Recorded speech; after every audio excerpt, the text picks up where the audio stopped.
Assalomu alaykum. Qadrli do'stlar, mana bugun oylik testimizning natijalari e'lon qilindi. Har bir 3-o'ringa mana shunaqa sertifikat bilan, pul mukofoti bilan taqdirlanadi. Sertifikatda nima bayon etilgan, shu haqida qisqacha so'zlab beraman.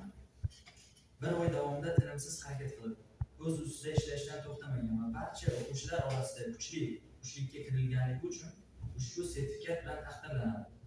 Bu yutuq nafaqat o'quvchining, balki uning tarbiyalagan, qo'llab-quvvatlagan oilaning ham mehnat samarasidir. Saparov Akademik jamoasi bunday fidoyi farzandlar va ularning ota-onalaridan g'ururlanadi. Bu muvaffaqiyat faqat boshlanish xolos.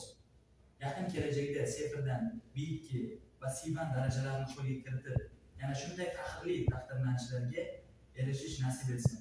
Biz bunga ishonamiz, siz bunga loyiqsiz. Demak, bizda 3-o'rin Po'latova Rayhona. Qarsaga.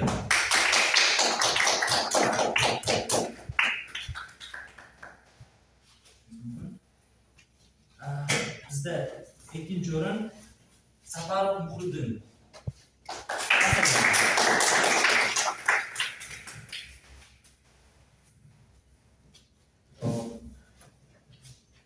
Va 1-o'rin mana shu guruhimizda yaqqol liderlik qilib, qariyb 276 ta to'plab 1-o'rinni qo'lga kiritgan kishi Nurmamatova Dilnura.